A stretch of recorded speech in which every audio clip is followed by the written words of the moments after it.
ये जगह होउची जाजपुर जिलार एक प्रसिद्ध स्थान जहाँकि पाताल को रास्ता जाइछि बोली कुआ जाइछि। आस बुली जिबा। बाबा ये गुंफा रे एमती कौन अच्छी जे प्रतिदिन हजार हजार दर्शक आसंती ये गुंफा को बुलिया पाई किछरा महत्व कहंतु ता विषय हम सुनिया चाहू।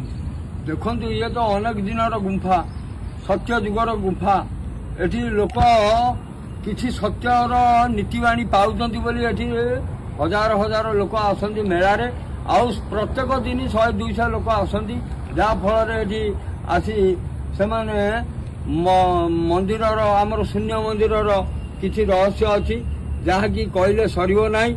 ये गुंफार विषय भी कहले सरिबो नाही। एठी बहुत प्रकार लोक आसंती मानसिक पूर्ण करिया पई कार पिला छुआ हो नहीं के माने बाहै पारना एठी मानसिक कले समस्तंकर मनोवांछा पूर्ण हुए बोली प्रभु महिमा स्वामी कहि जाइछंती। तापरे समस्तंकर मनस्कामना सिद्ध होउची ग्रामर भी मंगल होउची पिला मानकर मंगल होउची पाठ पढ़ारे भी मंगल होउची समस्तंकर मंगल होउची बोली डेली एठी 100 लोक आतजात करूचंती घिओ दीप जलाउचंती समस्तंकर मनोवांछा पूर्ण होउची बोली महिमा स्वामी कहि जाइछंती। गुरु महिमा प्रभु महिमा लेख प्रभु शरण लेख शरण प्रभु दया कर प्रभु दया सागर।